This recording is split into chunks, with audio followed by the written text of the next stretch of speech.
Surely it's just given some thought. She just unwrapped the wet towel around her head, and she's going to tell us what's the magic answer. Because public health, just to recap, public health is the sum total of interconnectedness in our lives, our habits, and our way of life. So, is it too difficult to unpick? No, I think what we really need to do is, and you've written about a lot of this, Roy, is to create, we need to think about a health system being as healthy for as long as we can. And we need to create all of our policies and practices around that. So we need to sort of turn the Titanic a bit and start investing in early years in some of the areas where we know, people are dying young. Sure Start was good, wasn't it? Sure Start was excellent. I mean, we start these good programs, then we start the early years investment. I mean, the district nurses, the health visitors, numbers are all going in the wrong direction. Local government have lost $500 million in 5 years. Now, whatever you say, that is quite a lot of money. The NHS needs more money, but it got 2.8 billion in autumn. So we're not investing anything in prevention. And unless we really think about that, and it isn't just the money, it's the money and a cultural mindset. So I think looking at what can we do in place, I have real hopes for what's happening in Manchester, because they are looking in an integrated way across the system. And it needs to be around community support, it needs to be cradle to grave, it needs to be, across the life course, and of course we need to, the integrated health and social care, we need to do something really significant. Are you hopeful of that? I mean, it seems to me that Jeremy Hunt's going to change the title on the note paper, but to do anything, to think about it, we're all running away with saying, oh, this is a great idea, but if you think about it, we've got to change the deductible expenditure limit, which means legislation. Mm-hmm. It means that we've got to, if we've got the money, we're going to have to employ the people. It means we've got to 2P people across to where, not CCGs because they're all disappearing. Who hosts them? Are they going to hospitals? What happens?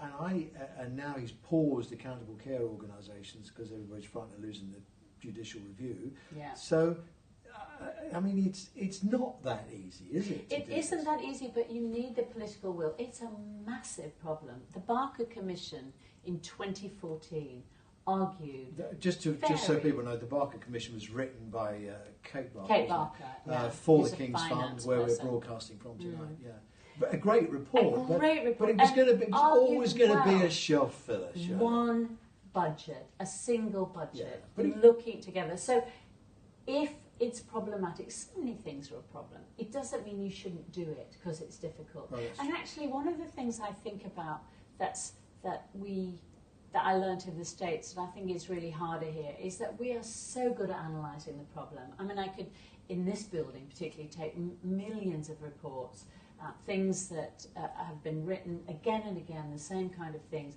but actually actioning it, we don't take enough risks. I mean, one thing I learned being in New York was that you really need to recognise that you might fail, and that's okay, because you'll learn something through that failure. But you will get it right eventually. And here, I don't know what it is. There's something about the fear of failure, or the fear of not being 100%, that just seems, to hold us back from the actions that we know are right. Because you take anything, stuff you've written, everybody's written, we know what needs to be done. So somebody needs to grasp that mantle. Perhaps I'll just stop writing about it. No, right, we have some questions, I know. Gentlemen, just tell us who you are and just make your comment. So I'm Mike Robinson. I'm Director of Public Health at Westminster City Council. So, he's sitting in Ermine. I may be the only fellow of the Faculty of Public Health here. So first of all, you're absolutely right to be a harsh critic of what we've achieved so far. You're right, most public health indicators are moving in the wrong direction. We need people like you to actually come over to the dark side. So every time you write about public health, I am delighted that you are raising the profile of these very important issues. So we have a number of heroes over the century, the 150 years. in public health who aren't public health specialists. So I think someone that we need to think very carefully about and support is Graham Allen. The Early Intervention Foundation, the idea that we can actually help people be better parents, that young people can grow up with greater self-esteem, and that they can make their own choices. It's not a question of nannying, it's a question of actually creating an environment where people can make healthy choices. Yeah. So you're right, there's a long way to go, but no political party, no politician wants fat kids, no one wants people dying of strokes. It's a noble cause, Roy. Come on board and help us do it better. This is the end of my career as a contrarian. Career. Well, thank you for that. I mean, it just seems to me a piece of business logic. You know, we're running a business here. We've got too many customers and not enough money. We've got to kind of go upstream and stop stuff happening. It just seems to me to be so logical. Has anybody else got a comment or something? Yes, ma'am. Just tell us who you are. Hi, I'm Annette, and in my spare time, I'm chair of a charity called Social Action for Health that operates in North East London, and they do some amazing work. Jolly fine charities too. If you give £5, text. Yeah, they're integrating with all the communities there, doing health management programs, but the money is drying out from the local authorities, from the CCGs, and any money that there is, commissioners aren't making decisions on because they're tying themselves in knots about the STPs and Tower Hamlets together. And I'm honestly not sure if the charity is going to survive this integration period. So if you were me, thinking back to your sort of fundraising days in America and everything you did there, do you have any advice on what to do? It's very interesting. How do the local people feel about it? Do you have a lot of support in the community? Yes. Okay, so come and have coffee with me and we'll have a chat about it, because I think there are things you can do, particularly if you've got people behind you and get some. But actually, this is something that how many charities like you are there in the area as well?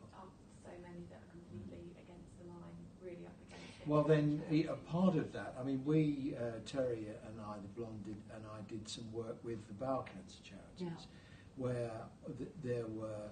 How many were there, Terry? Double figures. Double figures and they're all trying to do the same thing, coming from a slightly different angle, and we managed to get them all in one room. And that was my lifetime achievement. We got them in the same room, and we left them in the same room and let them get on with it. But actually, they've now... Well, two of the biggest bowel cancer charities have now merged and are working. Wow. I mean, I can't take the credit for it, but we created the environment. So if you can create the environment where people come together, have a common purpose, if not necessarily a shared purpose, but a common purpose in what you do, cut your back office costs, and then start crowdsourcing money. That's one way. I mean, one thing that we were wanting to do, and we're trying to do at the moment, is to create some different models, because we do the Health and Wellbeing Awards, and so we see some amazing organisations in all sorts of areas across the UK who are doing great things in health and wellbeing, many of whom are exactly in your position. So what we wanted to do is create a social investment fund for the public's health, so that organisations who are showing impact and who lots of DPHs, Directors of Public Health and others, want to survive and are worried about not surviving, that we look and figure out new business models, social enterprise models and other ways, because I think there are ways of doing that, and we're still fighting for that. So we've done a feasibility study, and it looks like we'll be taking it to the next stage. So Coalition more charities, later. Yeah. Phil Hawthorne, I run a leadership company as well as I'm a bit of a cook. He's written a book called Men Can Cook. Really? Can Men Cook? It's very good, and I'm living proof they can't. Yes. I used to be fat and unfit. That could become marvellous. He's looking. Do you have a question? 55. I do have a question. The question is, you've mentioned an awful lot of reports, Shelley. Yeah. Like 16 that I can. Oh, really? Yeah. Gosh, we have done. Is it about nudging, or is it about action? Because I haven't heard anything that's made things happen. Okay, so, well, I wouldn't quite say that. Our Health on the High Street report, which I didn't mention, which is 2015, I think. So, no, 2015 was No, Health sorry, on the High Street. 17 reports. And 17 reports. But basically what that did was to have a look at the infrastructure. It said, actually what we were fed up with was at that time, everything was about individual responsibility. And of course, you know, we understand that's really important.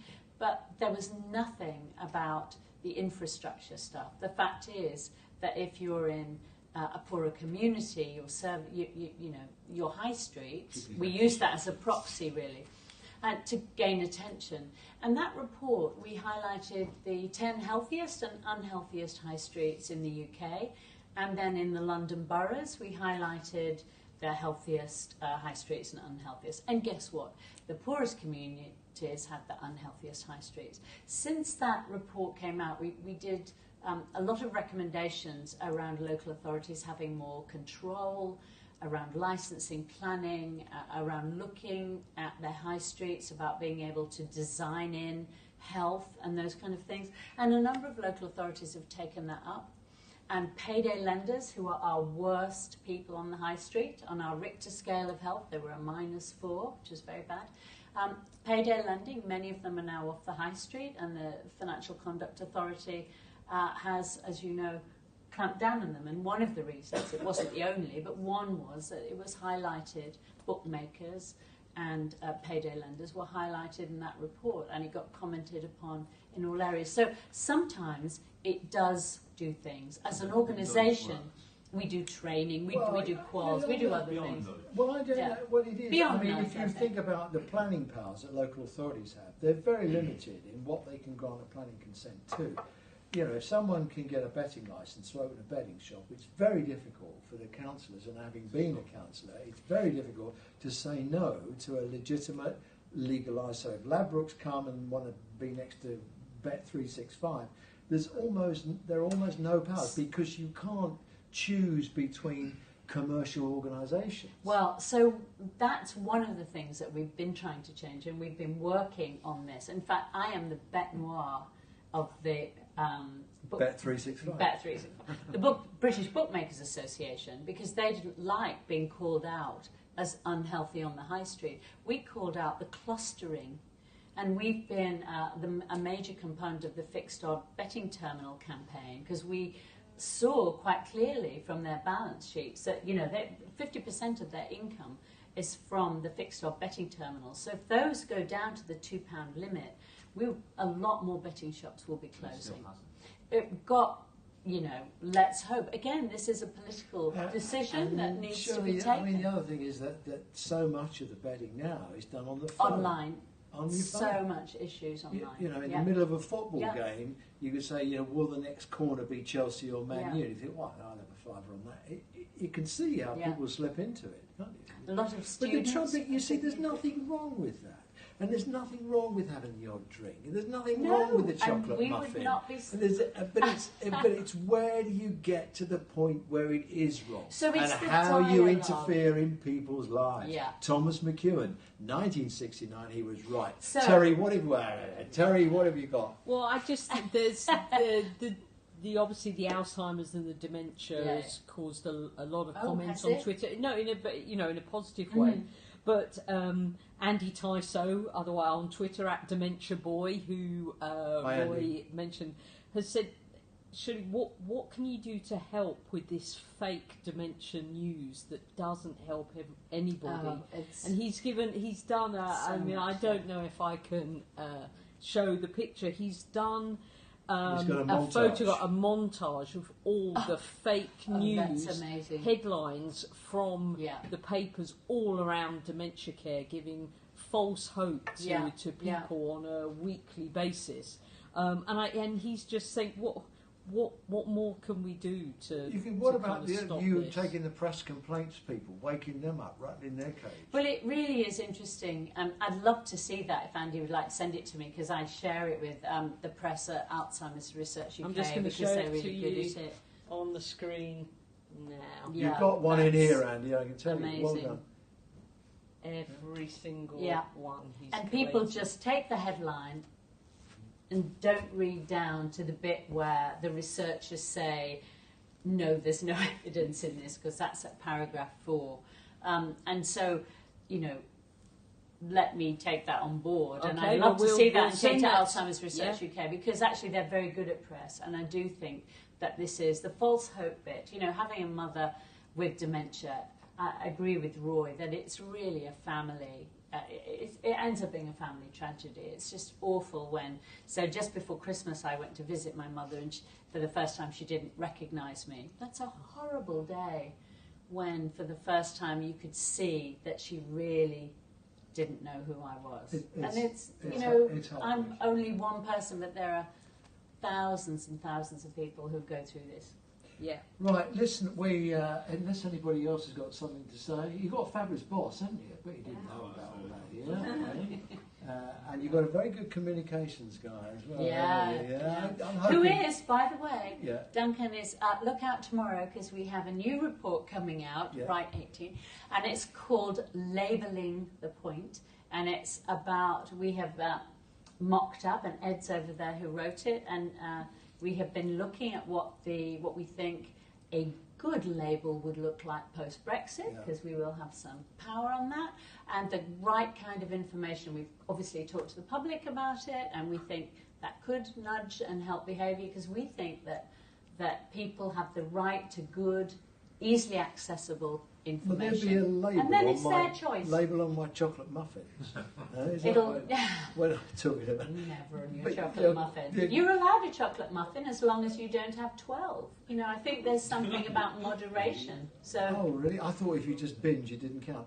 And your communications guy is very, I have to say, he is very who is good. on his way to Salford to be our BBC breakfast tomorrow morning, talking about our labelling. Because I was going to offer him a job. I mean, he'd like to come and work for us. I have a great team. I mean, actually, fantastic staff. So I'm really proud of them. Listen, if you're watching at home on the sofa or whatever it is, for God's sake, get up and get active. Don't let Shirley see you sitting down. We send Carl our love. Thank you. We normally give our guests a little gift, which I love this. We give our guests a gift. It is, John's got it there. Bring it over, John. There's a good chap. It's a bottle of scotch. Now the thing is, a bottle of Welsh. Yeah, a bottle of Welsh. Now the thing is, regulars will know that this is Welsh whiskey. Okay, and it is the finest whiskey in the world. I'm sorry if you're watching in Scotland, but it's Welsh whiskey, and we always give it to our guests. Partly because it is quite expensive and is above the threshold to have to declare interest with. So if you check Jeremy Hunt's register of interest, you'll find he's got a bottle of our scotch. But more important tonight, we think that you probably want to take that home and give it to your poor wounded old man. And I will say that I do like malt whiskey. It was my father's favourite drink. Well, you will like that, because that's proper Don't whiskey, drink it very often or very much, but I do really like it. So That's thank you so much. The public health message tonight is have a drop of scotch. Right, thank you. Ladies and gentlemen, Shirley Craig.